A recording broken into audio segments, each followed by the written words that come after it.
Okay, so today we are going to be doing lecture 8, which is heredity. So here we go. First question, identify the meiotic stage of each of the following diagram. So I just want to quickly review what meiosis is in case you need a refresher. So basically, meiosis happens in the gonads. Okay, the reproductive organs. So testicles for male, ovaries for female. And we are going to take these germ cells, okay, which are cells that are going to become gametes. So they undergo meiosis to become gametes. So gametes would be like, that is sperm or egg. So we are gonna have a germ cell here, and I'm gonna just keep it simple. We're just gonna show you two pair of chromosomes. Okay, so over here, that's chromosome 1. Okay, and then we're gonna have like chromosome 2. Okay, like this. So here, this is a total of 4 chromosomes. 4 chromosomes.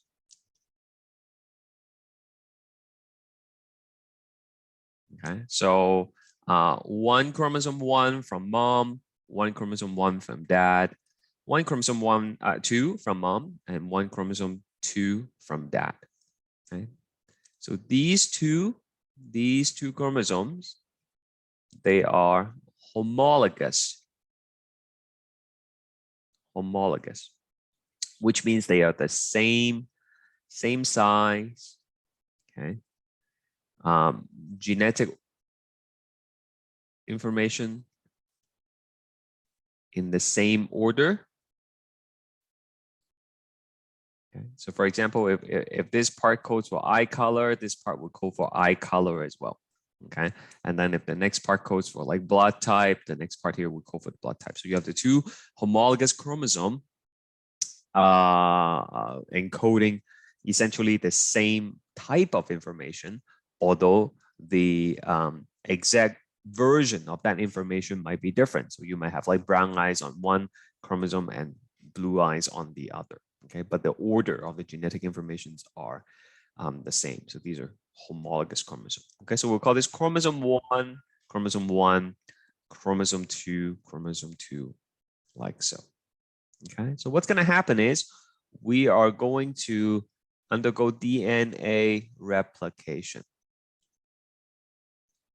Okay, so after DNA replication, we will have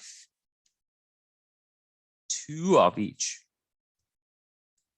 Okay, so like that, and then I'll draw the small one as well.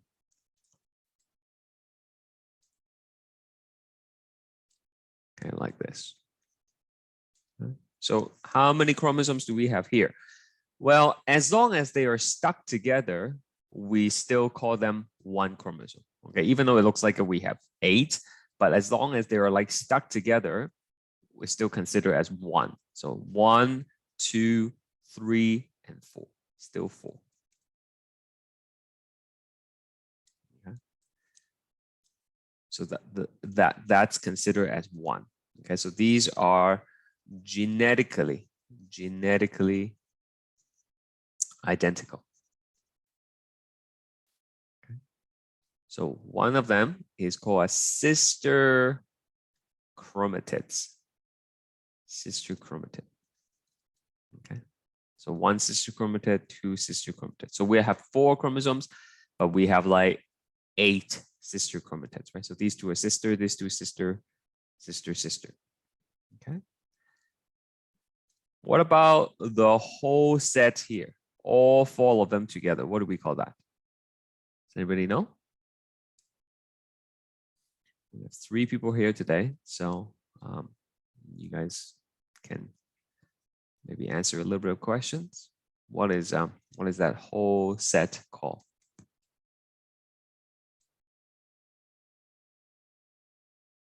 No? That is the tetrad. Okay, tetrad. Okay. All right. So long story short, what's going to happen next is we're going to undergo meiosis. Okay. So in the metaphase of meiosis 1, okay, so this is kind of like prophase 1, if you would. And also what's going to happen in this part is that there's going to be exchange of genetic material from the maternal chromosome and the paternal chromosome. Okay, we're going to have what we call like crossing over. Right. So if I zoom in to this pair here, okay, what's going to happen is you will have exchange of genetic material. So some of the blue chromosome, the paternal one, will go to the maternal one. And then similarly, some of the maternal chromosome is going to get on the paternal one. Okay, so it's not just going to exchange at the tip, it's going to exchange throughout the entire chromosome, but it's easier to just show it like this. Right? So this is called genetic recombination. Genetic recombination. Okay, so it's exchange of alleles between the homologous chromosomes.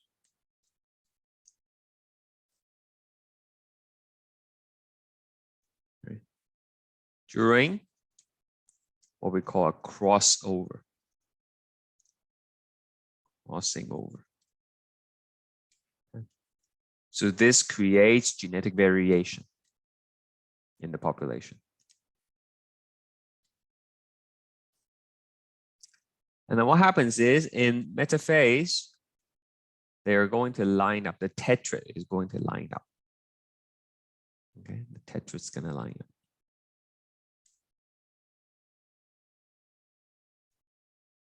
Okay. Now they're going to have a bit of exchange material like that. Okay. Tetrad's going to line up in the middle as opposed to individual sister chromatids, right? So they're going to line up like this.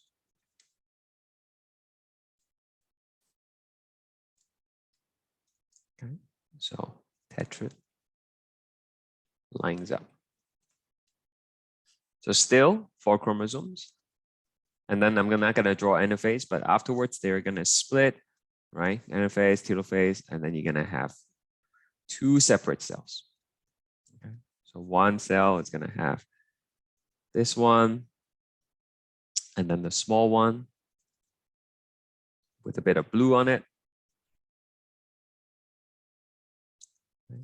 Same thing over here. You're going to have the blue. Oops, you're going to have the blue.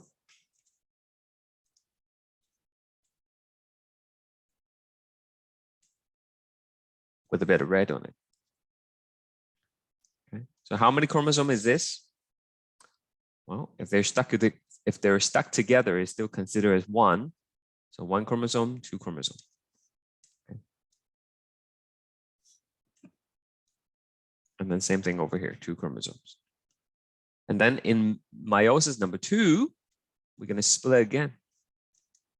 We're going to split again. And then you're going to have these 2 are going to separate. So one goes to one cell, the other goes to another. And then over here, same thing.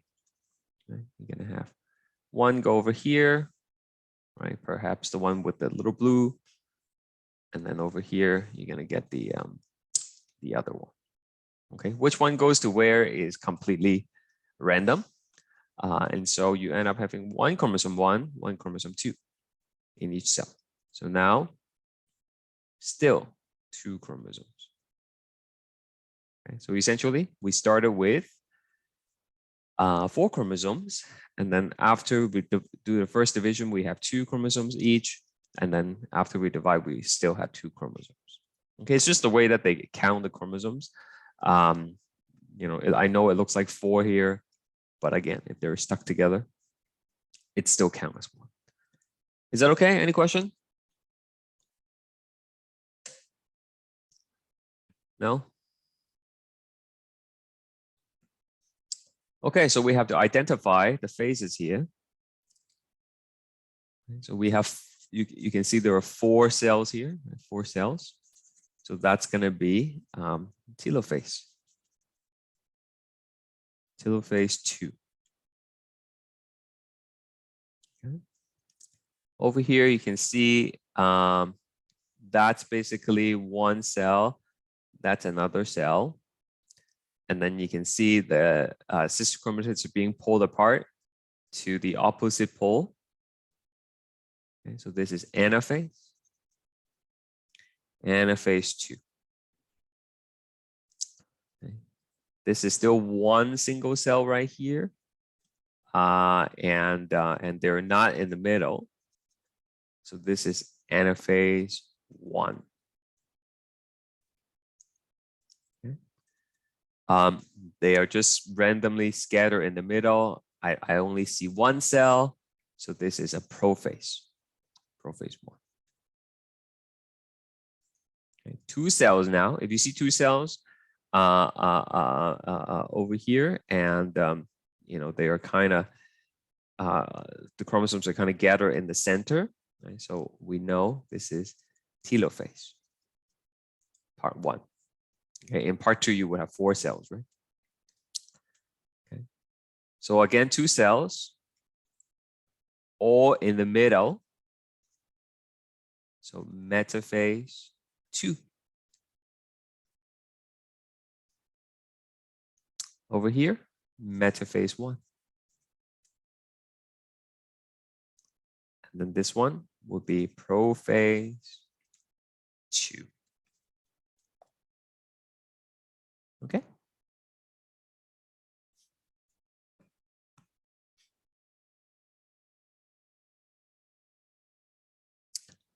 Compare the chromosome number in the organisms. All right. So this is quite simple, right? We started with 46, okay, which is diploid. Diploid means 2 sets, 1 set from mom, one set from dad. And the number of pair of homologous chromosomes, okay, 23 pairs. After meiosis 1, right, 23. It's going to be haploid now. Okay. And then afterwards, after meiosis 2, it's still 23 haploid. Okay. So if you have 18 after meiosis 1, you would have 18 after meiosis 2. That means you started with 36. It's double, right? And then 18. And you must have even number sets of chromosome in order for you to do meiosis. Okay, you cannot, an organism that has like, you know, 7 chromosomes would not be able to do meiosis because you cannot do 7 divided by 2, right? It's not a whole number. You cannot have one gamete with 3 chromosomes and then another with 4, right? Like it doesn't work like that. So it has to have even number of chromosomes.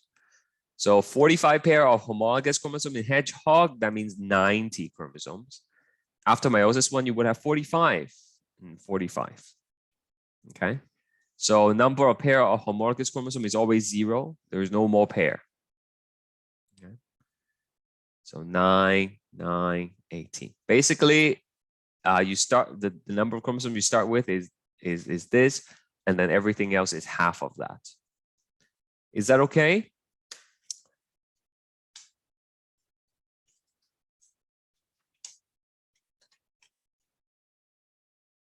All right. So let's take a look at the differences between meiosis and mitosis. Okay. So in mitosis, we have one division. One division. There's only one separation. But for meiosis, we have 2 divisions. 2 divisions.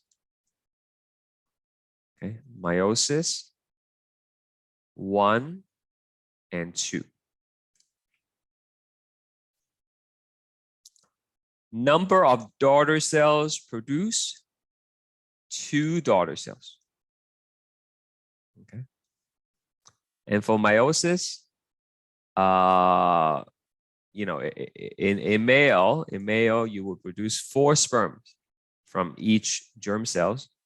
For female, you will have 3 polar bodies, okay, which will disintegrate plus 1 egg, because the egg needs a lot of cytoplasm, right? So during cytokinesis, it's uneven division of the cytoplasm for the female. And so one cell gets a lot of cytoplasm, the other becomes what we call a polar body, and that will get broken down. In mitosis, the daughter cells are diploid, meaning it would have 1 full set from each parent, whereas meiosis, it's just going to be half set, 1 set, okay? 1 set from, you can't really tell which parent is from anymore because it's, you know, kind of all mixed up during the genetic recombination, okay? But you only have 1 set. So this is haploid. Okay. 2 sets here, 1 set.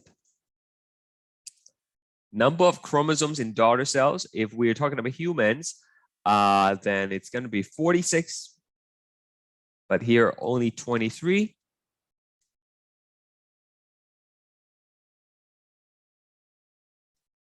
In mitosis, during the prophase, what happens is the homologous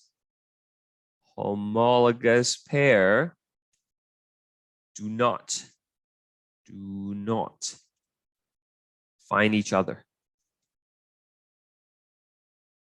Okay. Whereas in meiosis,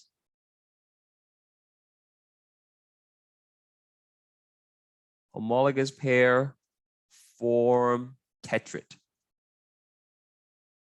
Okay. Crossing over occurs. Okay. Creates genetic variation. Okay, because of the exchange of genetic material between the paternal and the maternal chromosome, you will create new variations. Yeah, that's why our kids don't look exactly like us. For metaphase in mitosis, the sister chromatids line up in the center of the cell, whereas for the mitosis, we have the tetrads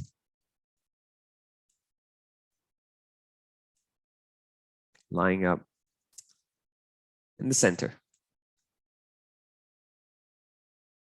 of the cell.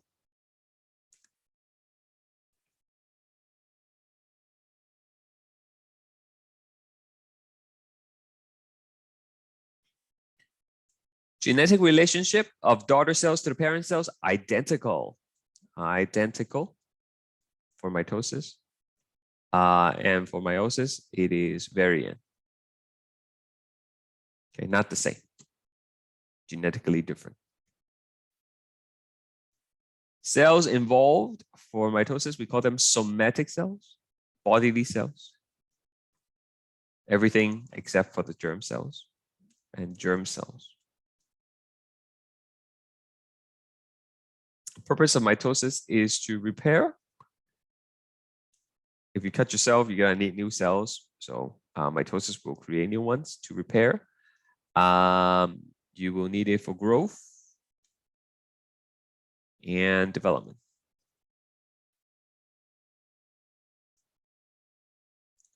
And the function for meiosis is sexual reproduction. Okay. Any question?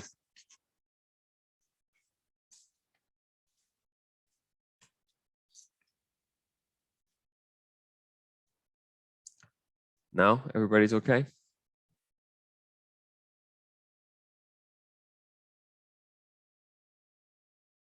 All right. Next, state the law of independent assortment. Okay, law of independent. So this is Mendel's law, right? Mendel's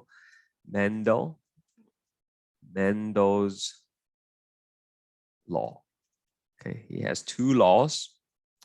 First one is the law of independent assortment. So basically it says the alleles are different versions of a gene, right?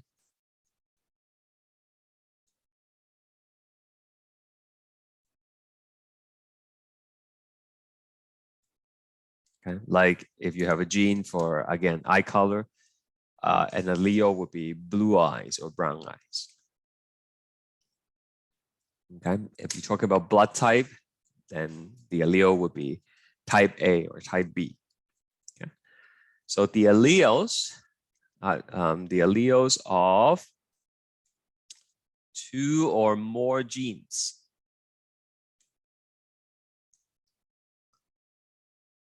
get sorted into gametes, the sperm and the egg, independently.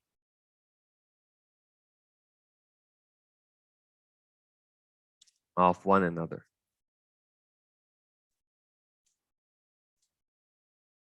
Okay.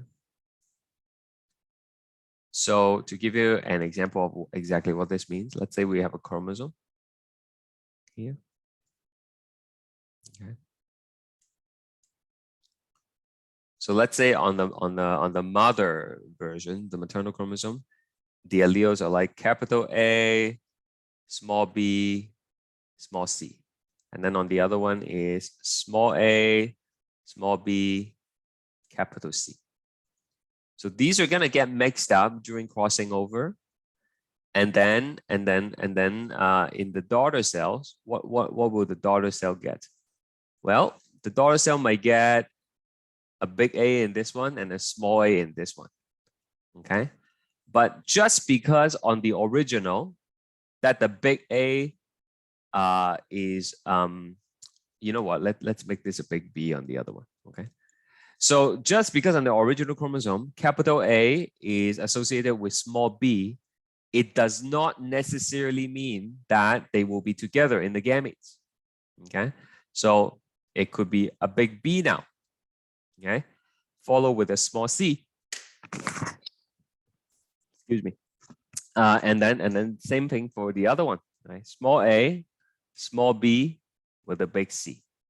Okay. Just because they were together before does not necessarily mean they're going to be together afterwards. Right. It's also possible for this to be a small c, but then the other one would be a big C. Okay. The whole point is which allele goes to which gamete, right? For a particular gene is completely independent of the next one. Okay. It's like rolling a dice and flipping a coin. Okay. What you get on the dice when you roll it has nothing to do with what you get on the coin. Okay? You can get a 6 and then you can get a head. And there's no relationship. So same thing. Whether you get the big A or small a in the gamete is independent of whether you get a small b or big B in the same cell. And so this is called the law of independent assortment. Okay. And if you're wondering how come, well, they are on the same chromosome before, how come they don't have to be in the same chromosome afterwards? Well, that's because crossing over took place during prophase 1, right? All these genes are going to be shuffled, okay, between the two chromosomes. And as a result, you're going to get a brand new combination. So that is the law of independent assortment. As for the law of segregation, okay, only one of the two genes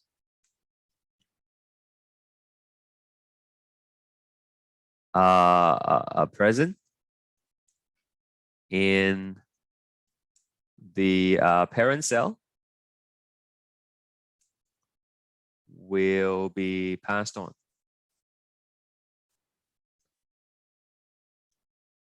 to the gametes. Okay, so this is true because of anaphase 2. Okay, we separate the chromosome. Right? You're not going to get 2 A's in one cell. Okay, only one of the 2 will be present in the gametes. Okay, so that's what the law of segregation is.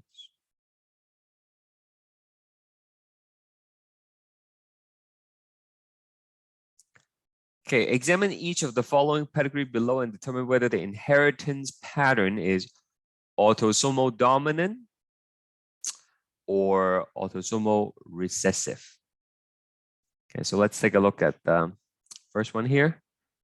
So I don't have any information for the parent here, and I know for this one,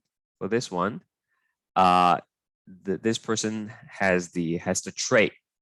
Okay, so if this person is small a, right, then the parents are going to be big A, small a, and big A, small a, right? They each have to have one copy of the recessive trait in order for you to pass on. Okay, so one of the key thing that you can look for when you're trying to determine whether something is autosomal dominant or autosomal recessive is that it's for recessive traits. Okay, it is possible for 2 parents who do not have the trait to have a child that has it.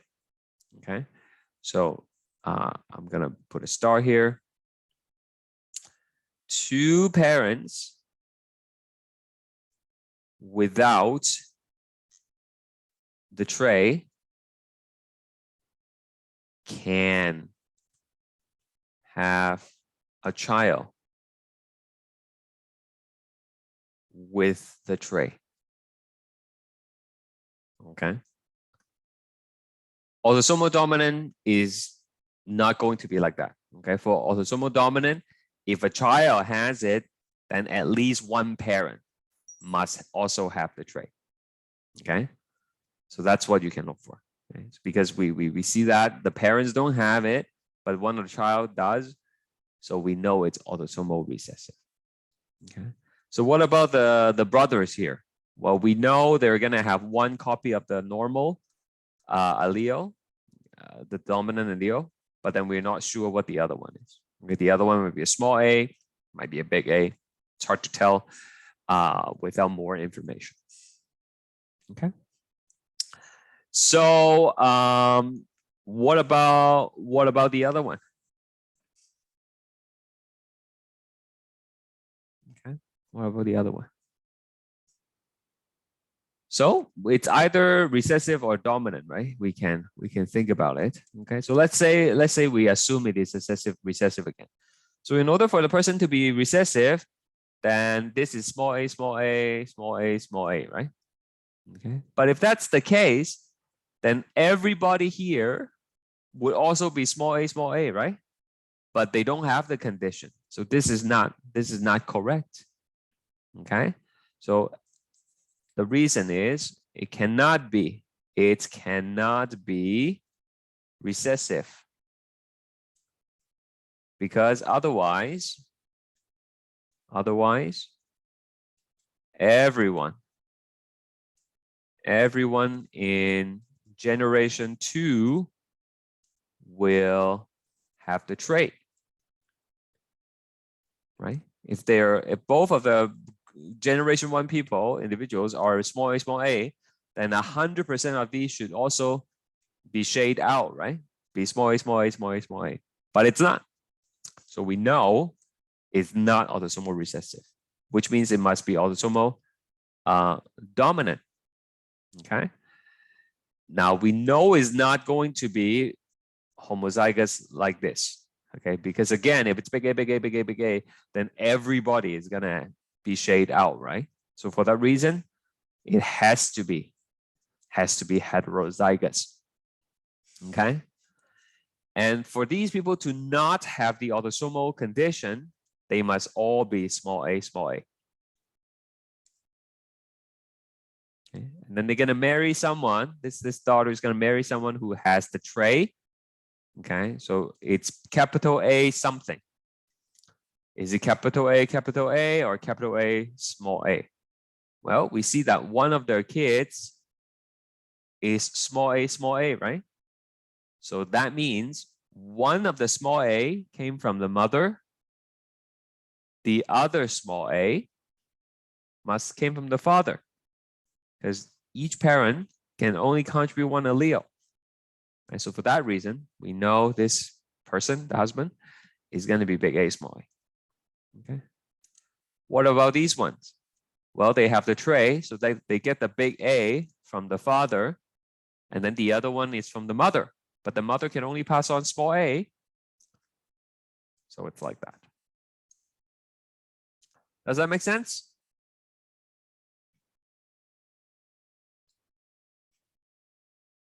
Okay, based on what I just explained to you, what about the inheritance pattern for the third one? Is it dominant or is it recessive? Okay, if you think it's dominant, please choose A. If you think it's recessive, please choose B. If you're not sure, you can choose C.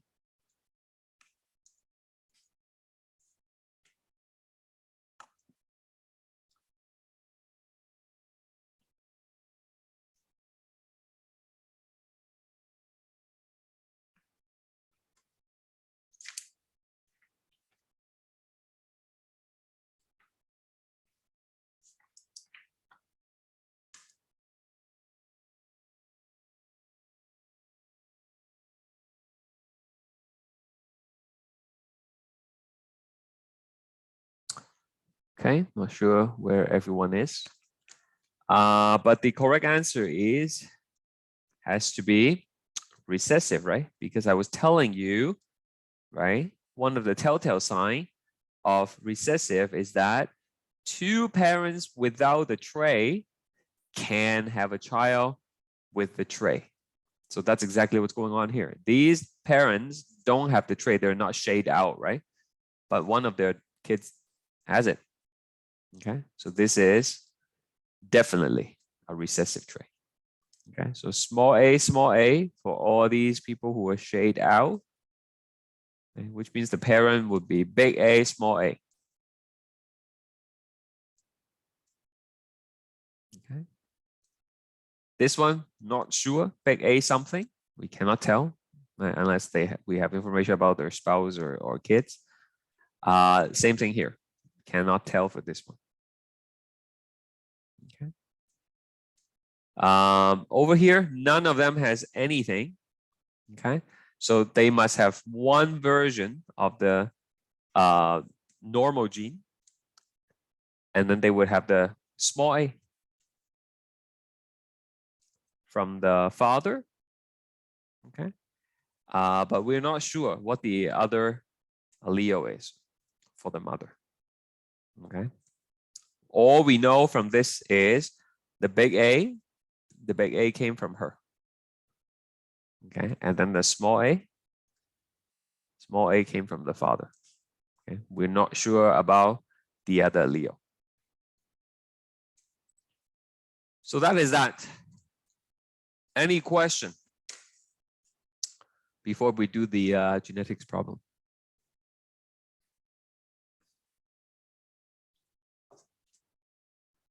Okay, before I move on to the genetics problem, I want to know, is there any requests?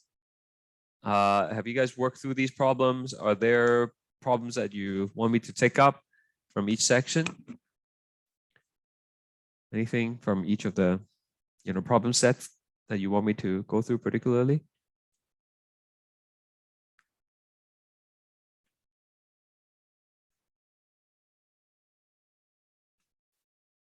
Okay.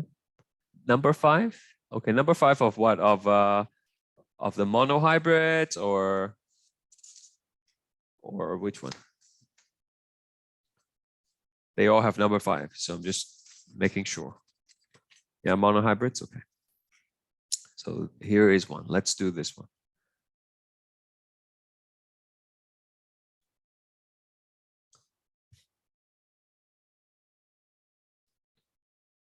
There we go. So in a species of robin-sized blackbirds, long tail is dominant to the short tail. Okay, so that means big L is long tail. Big L, small l is long tail. And small l is short tail. So we have a female short tail, which means it's going to be small l, mates with a long tail male. Okay, so the male is long tail. So let's draw this out. We don't really have to draw it out, but you know, it's okay, we draw it out. Circle means female, square means male. So the female is small l. And then the male is long tail. So we don't know, like up to this point, we don't know if it's big L or big L, small l. We do know there's going to be at least one big L. And then this grackle, this bird, had one parent. So one of the parent, we don't know which one, with long tail, and then the other parent have short tail. Okay, so we don't know who's who, but doesn't matter. We'll just assume.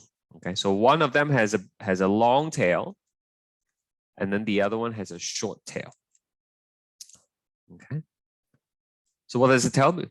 Well, it tells you that this bird got the long tail from one of the parent, the big L gene, and then the small l from the other parent. Okay, the other has to be a small l because the short tail parent only has small l to pass on, right? So based on this information, we figured out what the genotype of the father is. So now we do a Punnett square. Okay, we can do LL cross with big L, small l. Okay. And if you do this, we will have big L, small l, small l, small l, small l, small l. So you will have a 50% chance of having big L, small l, which is long tail.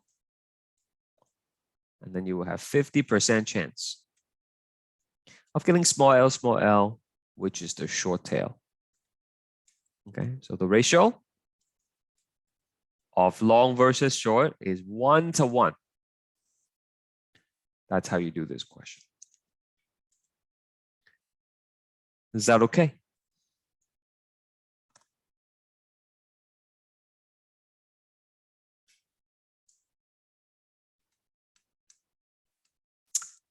Okay. Any other requests for the monohybrid?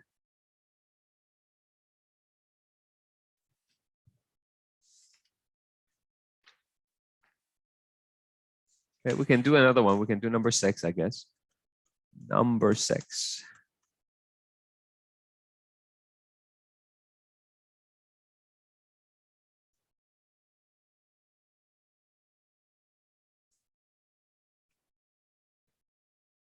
Okay, so this is similar, right? So in humans, brown hair is dominant over blonde hair.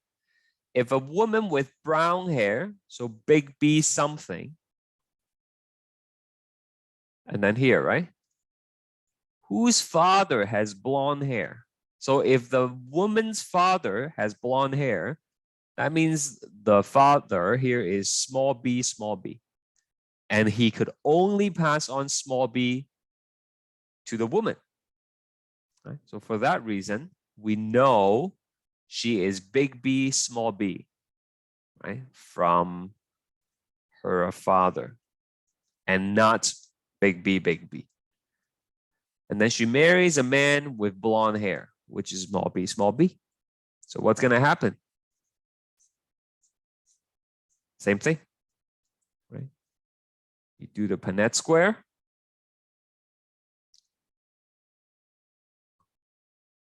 Okay, you will have 50% chance big B, small b, and 50% chance small b. So that's the brown hair. That's the blonde hair. Okay.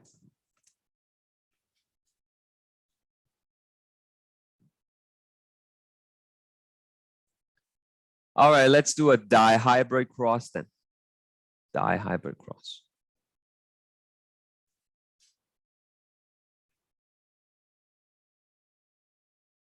In cattles, long horns are dominant over short horn.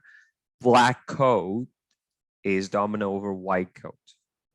Determine the percentage of phenotype and genotype of the following cross. So we have a small l, big B, small b. So what is this guy? What is this cow? Small l is short horn. So this is a short horns, and big B, small b, black coat. Whereas the big L, small l, big L is dominant, right? So this is longhorns, and small b, white coat. Okay, so let's take a look here. Small l, big B, small b, cross. Big L, small b. Okay, so we have to figure out the kind of gametes that we're going to get. Okay, so gametes. Okay. So, you know, it's only small l here. So that means you're going to get two types of gametes, either small l, big B, or small l, small b. Okay.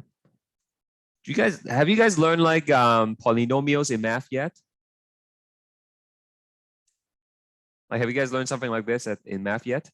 Yes or no?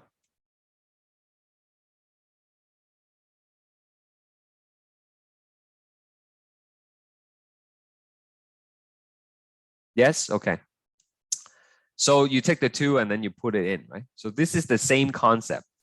Okay. You take the L and then you distribute it like this. Okay. So if you take the small l and then you combine with this one, so it's small l, big B, small l, small b. That's how I got the answer. And then you do it again. Small l, big B, I already have that. I don't have to write it again. And then small l, small b. Again, I don't have to write it. Over here, big L, small b. And then big L, small b, same thing. I don't have to write it again. And then small l, small b. Okay. So now we're going to do our Punnett square.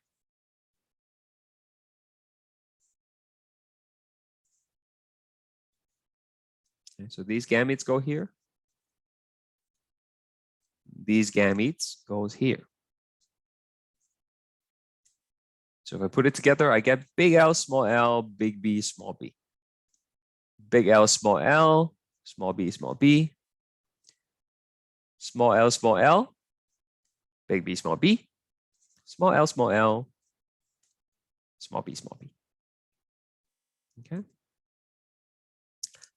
None of them are the same. So we will have 25% of each.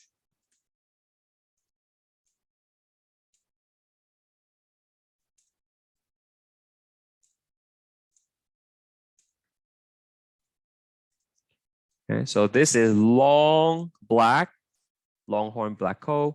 This is long white, short black, and short white.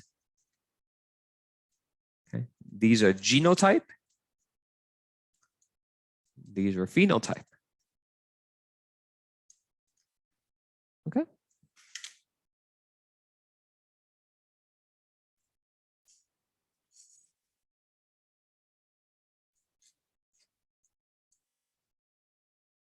Let's do a harder one. We will do this one.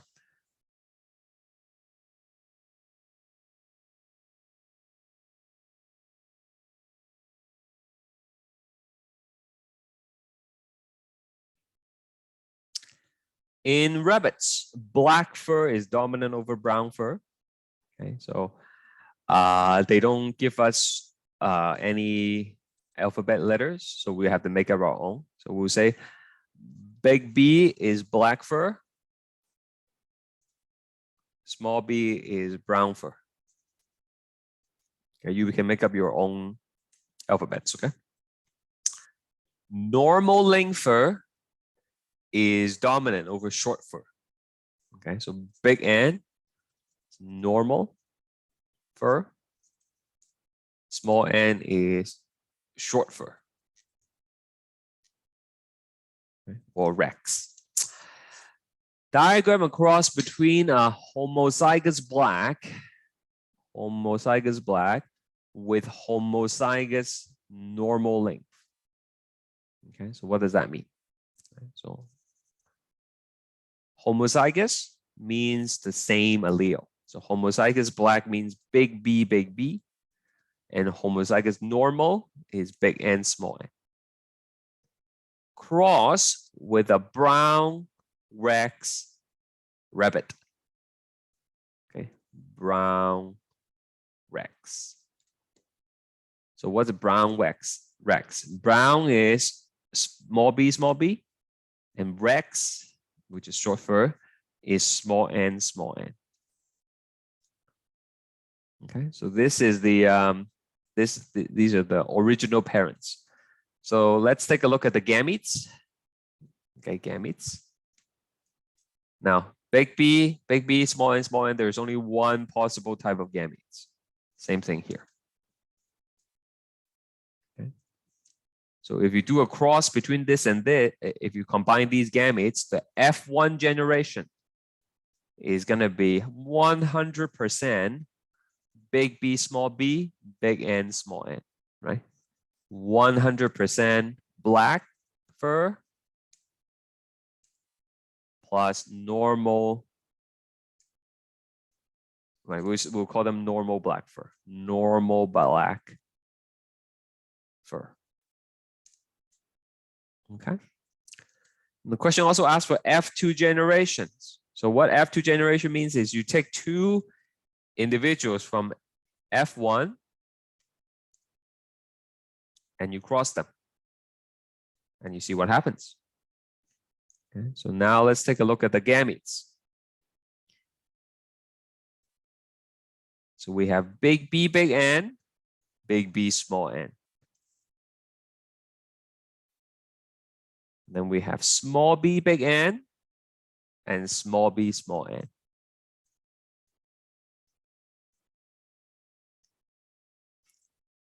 Is it okay here of how I got the gametes? Same situation here.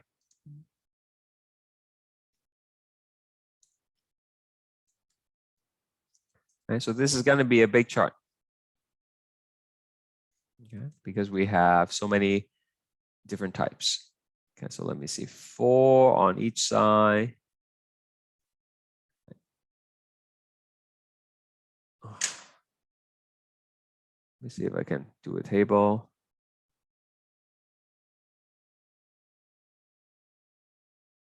Let's see if I can make it bigger. Nope, doesn't work. I think I would just have to draw it out. Okay.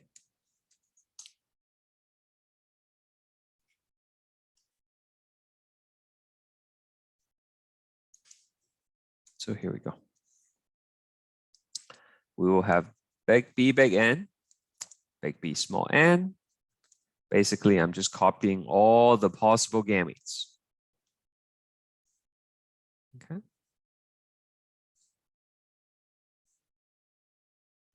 So that's from one parent. And then now I'm going to do it for the other parent.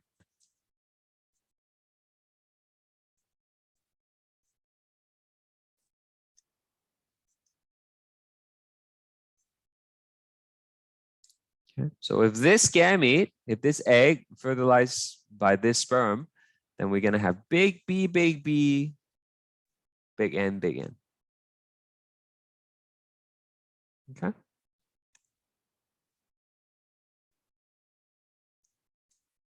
Next one, big B, small n. With this, we're going to have big B, big N, small n. Next one, big B, small b, big N, and so on and so forth. Okay, so we're just going to fill in the chart by matching up the gametes.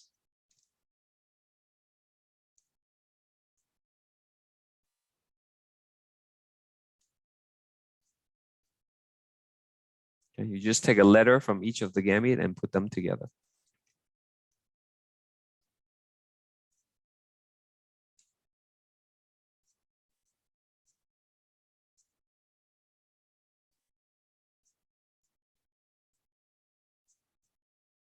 Okay, this is what you get. Okay, so we have to identify everything that looks the same, right? Okay. So this one is normal black, normal length, black fur. Do we have another one that's normal black? Well, we look for something with a big B and something with a big N, right? So here is another normal black.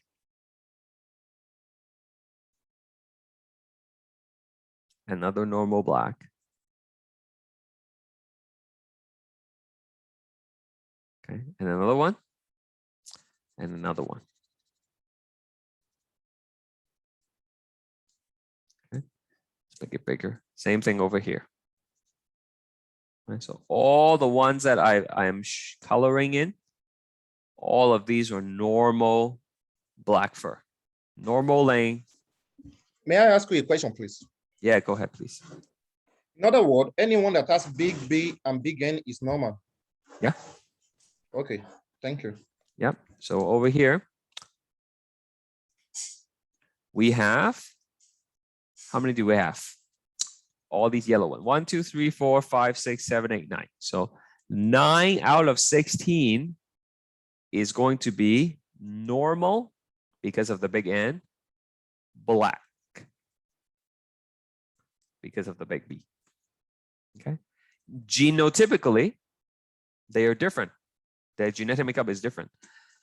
But phenotypically, their appearance would be the same.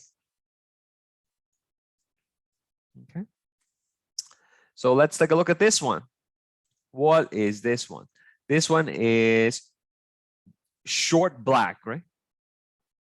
Short black. Black because big B. Short because small n. Do we have other short black?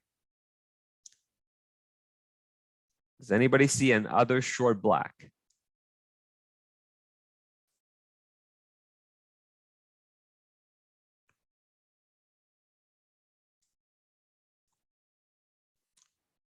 So if you say yes, then you're correct. There is a short black here and an other short black. Okay, I think that's it. So 3 out of 16. 3 out of 16 is short black. And then this is, what's the other color? Was it white? Or was it brown? Brown. Okay, so brown. This is normal brown, and normal brown.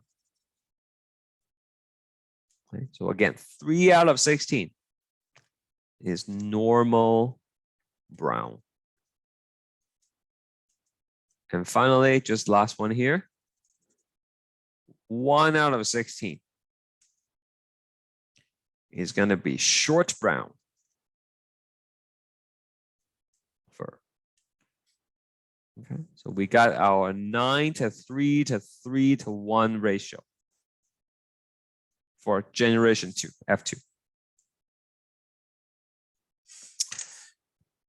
Is that okay? Any question?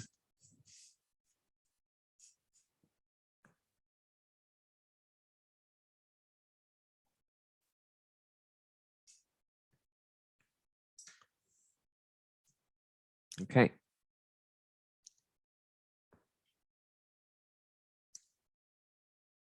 I have some questions here. Let's see if we can do it.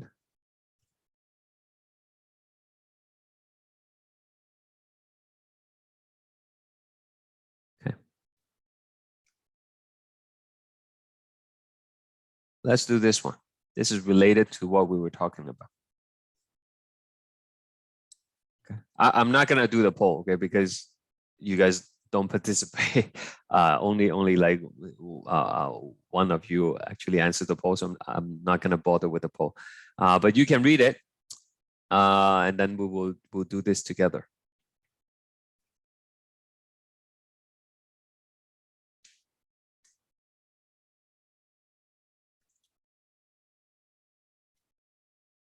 So how many unique gametes could be produced through independent assortment by an individual with genotype, you know, blah, blah, blah, blah, blah. Right, so let's see. So for gene A, we have two versions, right? Big A or small a. Gene B, same thing. Gene C, it's big C, big C. So this one doesn't matter, okay, because it's going to be same for both gametes. And then for gene D, two versions, but gene E also doesn't matter. Okay, so you have two choices for gene A, two choices for gene B, and two choices for gene D. So 2 times 2 times 2 is 8. Okay, so I can list it all for you. Okay, the gamete could be big A, big B, big D. Okay, again, the C and the E doesn't matter, right? Because it's always going to be capital C and capital E, right? It's not going to be different, right? Because it's homozygous. And then you can get like big D, A, B, small d. You can get A, B, big D, A, B, small d. You can get A, B, D, A, B, D, or you can get A, B, D, or A, B, D. So that's the 8 possible combinations. Okay. But you can do it quickly just by doing 2 times 2 times 2. Okay. It's like the codon stuff we do, right? Because it has 4 choices, so that's always 4 times 4 times 4. Does this make sense? You better know this. You're gonna see something like this on the quiz and test. Do I need to explain more? Or you guys understand?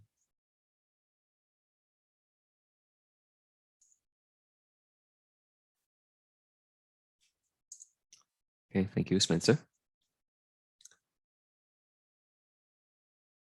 Okay, I want you to take a moment and try this one.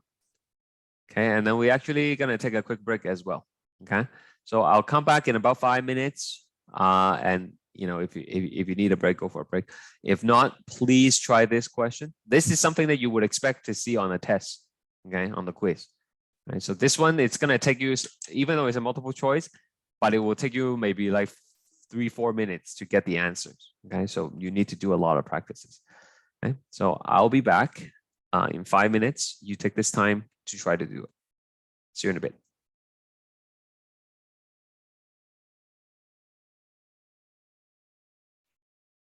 Hello, let's keep going. So has anybody tried this yet? Anybody have an answer they want to share with the class?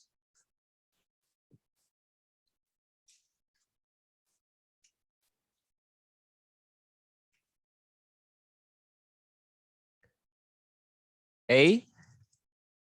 All right. I don't know. I haven't done it yet. Let's find out. Thank you for letting me know, Spencer. So here we have 2 true breeding stock of peat cells that are crossed. Okay, true breed means they are like you know, homozygous. Okay, so one parent has red axial flower and the other has white terminal flower. Okay, all F1 individuals have red axial flowers, right? Which is not surprising. Okay, so let's just write it out again. So we have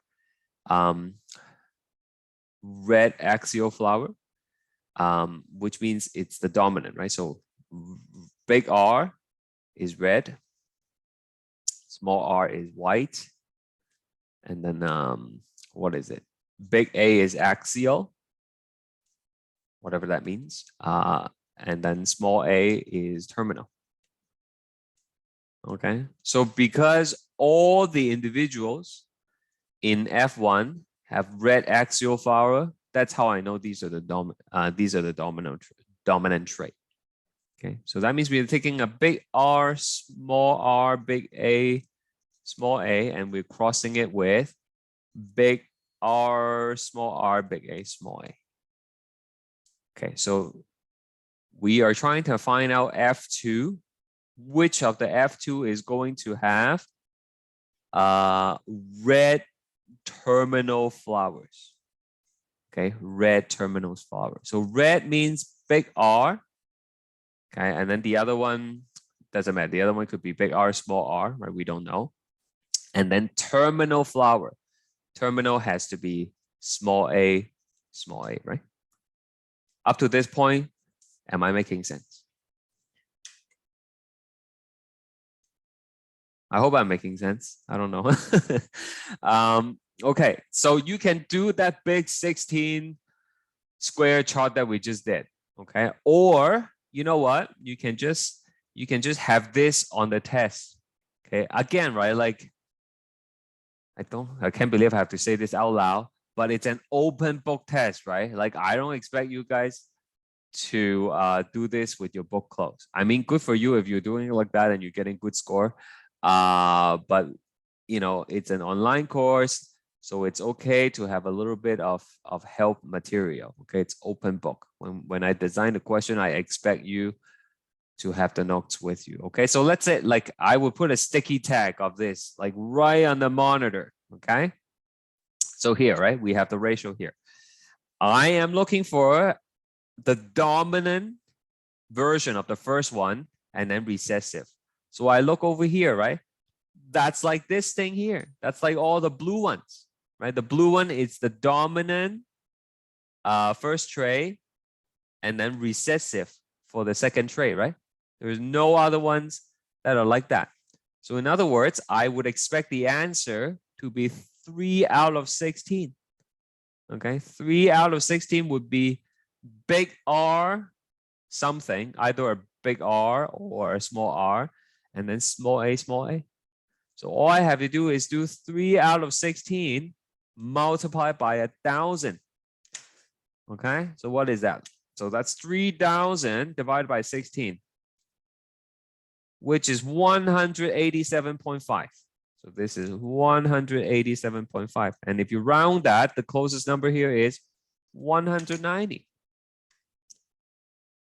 Does that make sense? Or does it not make sense? Okay, so that's how you do it.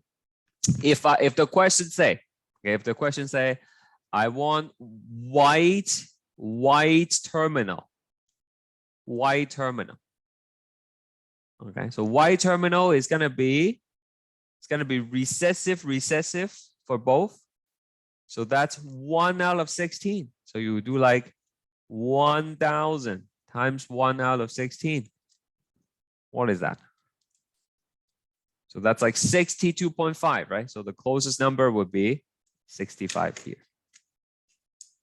Okay, so you do not have to do this whole chart. And in fact, you know what? I would not recommend you doing this whole chart on the test. You're gonna waste like 5 minutes on the test, okay, for like 1 mark. Okay, and you know, if I put multiple of these things on, like if I do this and then I do another one that's exactly the same but with different traits, you will waste like a lot of time doing this chart. Okay, so I'm telling you to copy this, color code it, stick it on the wall. Okay, so you can see it quickly when you do the test. Okay, what about the next one? Okay, this is another one that you would expect to see. And again, I want you to give it a try first.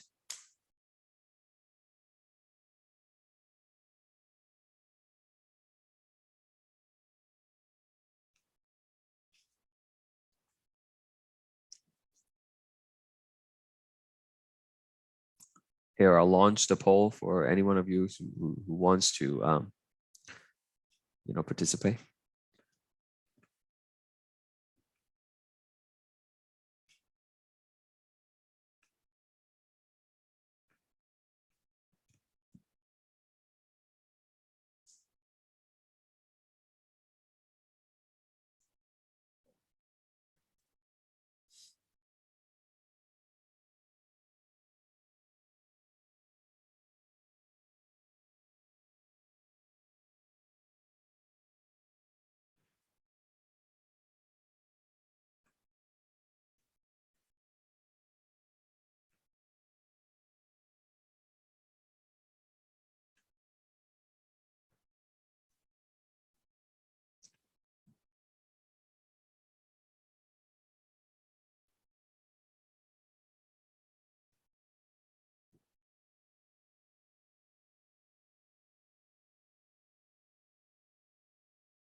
Okay. Anyone else before I close the poll?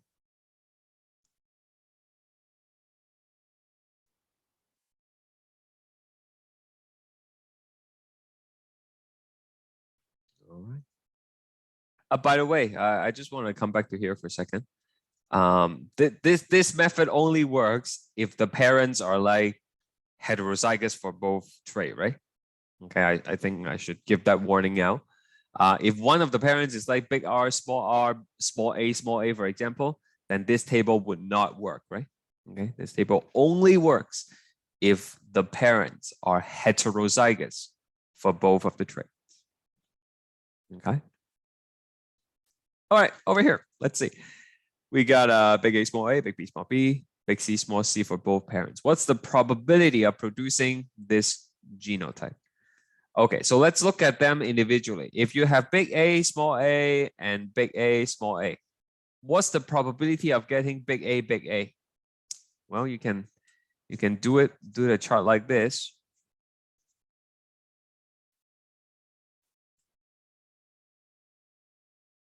Right? So what's the probability of getting big A, big A? That is 1/4, right? 25%. Make sense? Okay. So what about big B, big B? Well, same thing. So another 1/4. Okay. And then big C, same thing. Times another 1/4. Okay, so that's 1/64. Answer is B. Okay. Any question?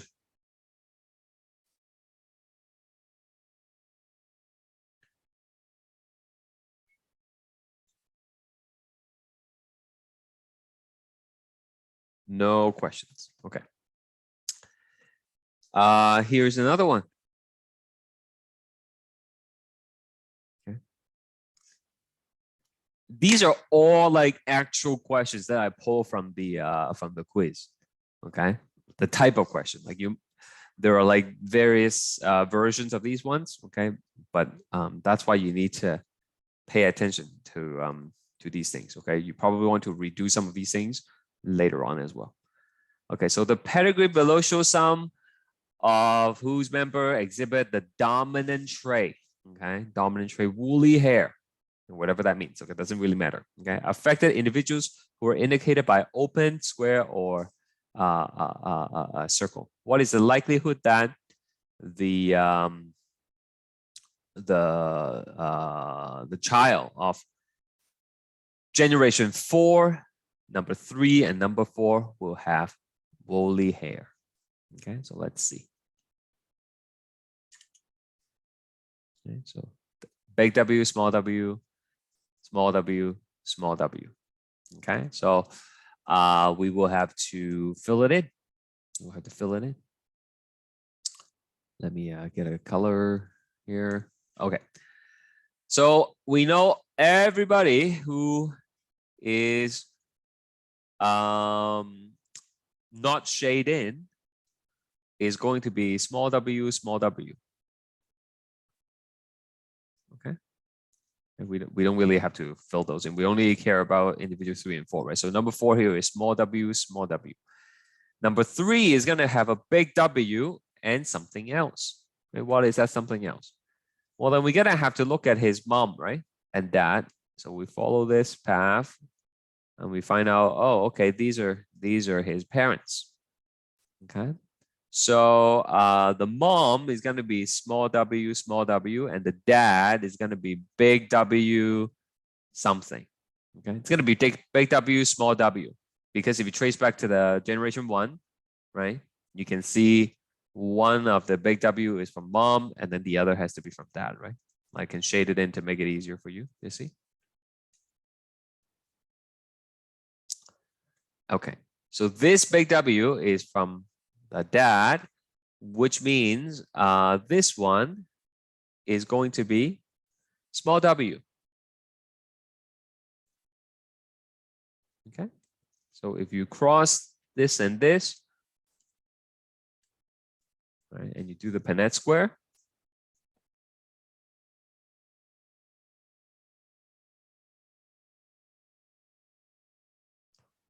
going to be 50% chance of having the woolly hair, which is right there. Okay. So you will have to trace it out. You know, have lots of paper in front of you when you do the test, because you probably need to write these things out rather than doing it on the screen. Okay. Let's go back to this. I'll do an incomplete dominant question, and I'll do a sex-linked question. I guess I'll just do number 2 here.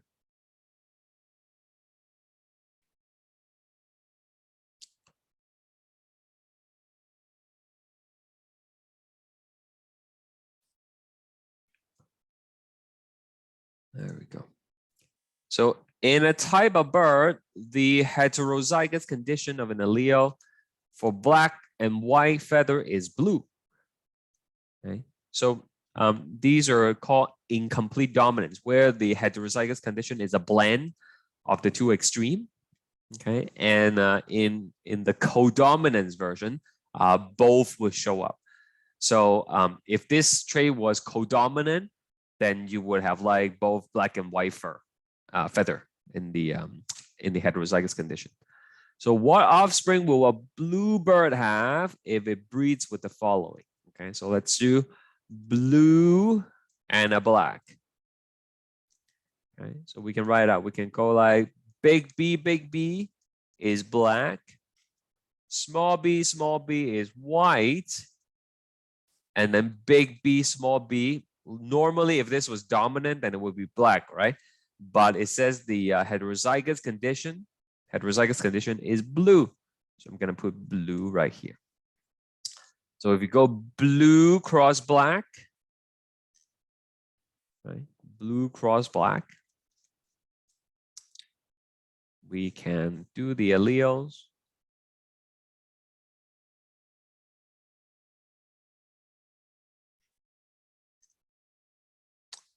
Then we will have 50% black and 50% blue.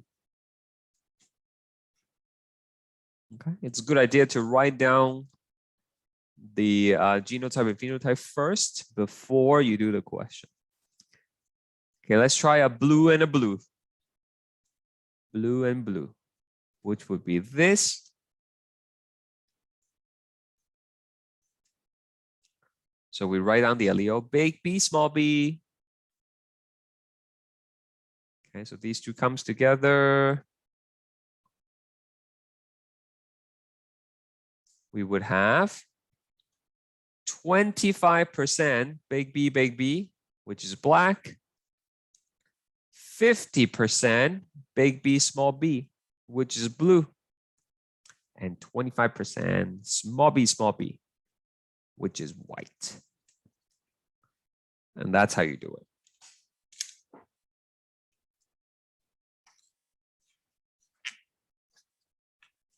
Okay.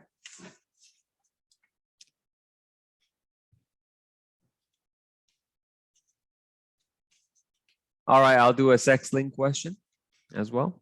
So sex-linked means it is passed on from the sex chromosome, X or Y, right? Instead of the autosomal chromosomes.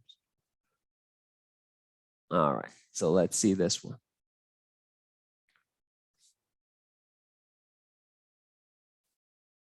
In fruit flies, one white eye allele is sex-linked. Red eye is normal and it's dominant to the white eye. Okay, so what does this mean? Well, let's talk about the male flies.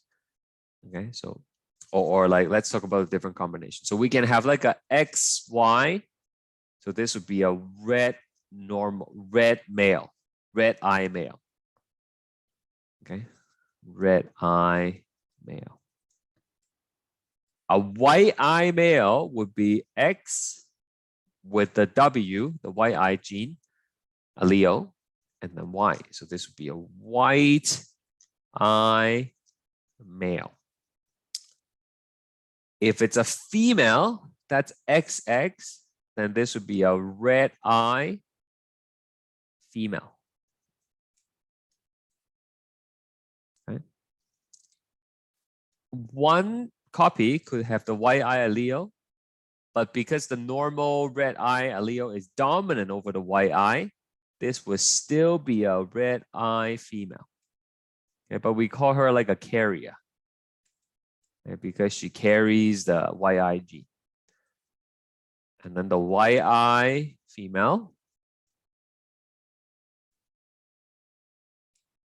it's going to be XWXW. Okay, so that's the first thing you should know. Okay, so in part A, a white eye female crossed with a red eye male. Okay, so white eye female is right here.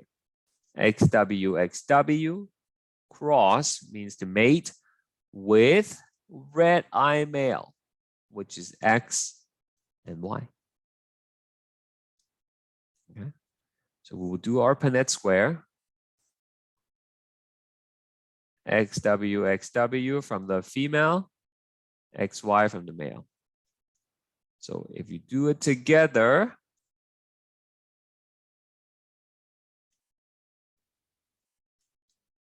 like that,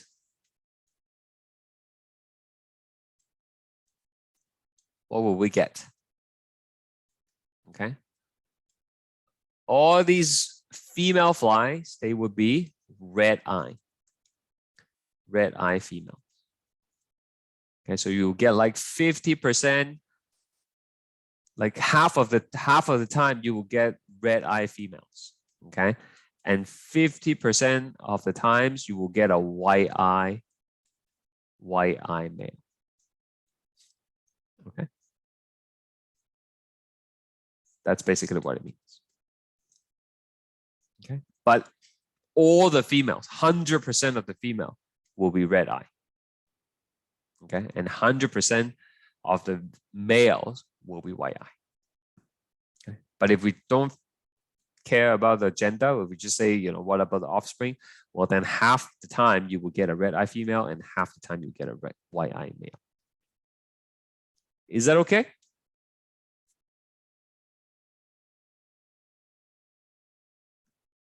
I'll do one more. Okay, part B. Part B asks for female carrier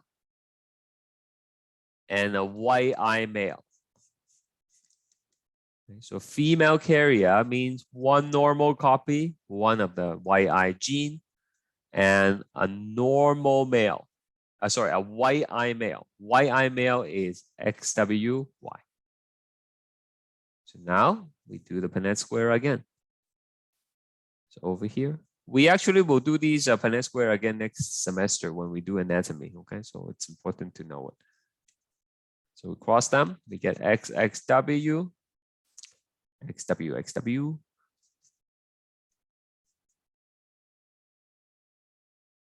Okay, and we will have, what are we gonna have? Yeah, so for the female, we will have a 25% chance of getting a red eye female. Okay, 25% chance of XWXW, which is a white eye female. 25% chance XY, which is a red eye male, and a 25% chance of a white eye male. Okay.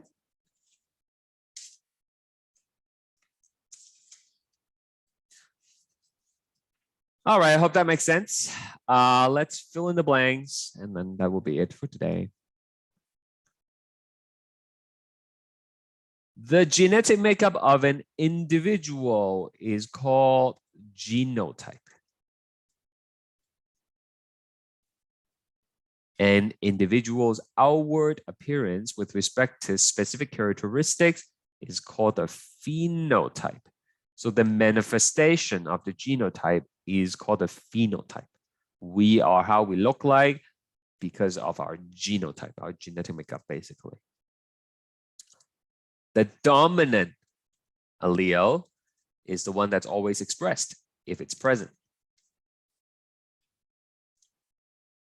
An individual is homozygous for a trait if both alleles are identical, and if they're different, then we call it heterozygous.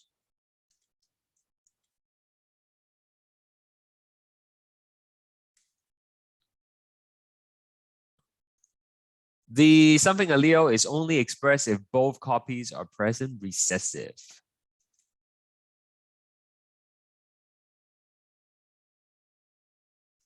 Something something is an inheritance pattern where neither allele dominates the other and both have influence on the individual, results in partial expression of both traits. This is incomplete dominance, like the bird thing that we talked about. Blue feather, white is a blend of a white feather and black feather. Okay, this is where both alleles are fully expressed, and we get a third genotype. This would be codominance. An example of that is blood type. Okay, if you take someone who's type A blood and marry someone with type B blood, they could have a child that's type AB. Okay, a trait is a version of a character that's inherited, such as eye color. A pedigree, those square and circle diagrams that we draw, is what we use to solve these Mendelian inheritance problem. Okay. Number 10, a gene is a segment of DNA sequence that encodes for a particular trait. The location of this segment of DNA is called its locus. A trait that is inherited by the X chromosome is called X-linked trait. Okay, if it's inherited in the Y chromosome, then only male gets it, called Y-linked trait, like pattern baldness. A person that has inherited a recessive allele for a genetic trait or a mutation, but usually does not display the trait or show symptoms of the disease, is called carrier. Okay. In humans, there are 23 pairs of homologous chromosome. 23 pairs are autosomal, and 1 pair is sex chromosome.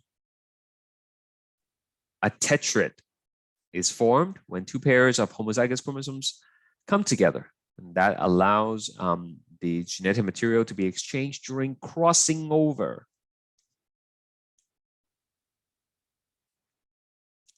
Meiosis produces haploid gametes. If the chromosomes fail to separate during either anaphase 1 or anaphase 2, then we have a condition called non-disjunction. And that could lead to gametes with extra chromosome or missing chromosomes. Okay, well, that's it for today. Let me double check the calendar for next week. I don't think we have a tutorial next week. Next week is, let me see.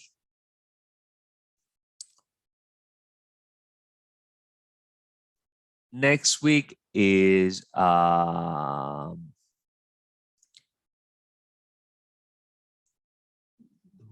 next week is what week is it? This is the 19th. Okay. Yeah, next week is the microscope lab. Okay, so we don't have a tutorial section. Okay, you're supposed to hand in your lab. So if you haven't already, please do it and then submit it before Friday. Okay, you have a whole week to do it. Okay, and that's 10% of your grade. It's gonna help boost your grade. We're almost done the course. Okay, after the microscope, we will do lecture 9 and then lecture 10, and then that would be it. Okay, you would have the final test on week 14. Okay, that's it. Thank you for coming. Have a good weekend as usual. See you next time.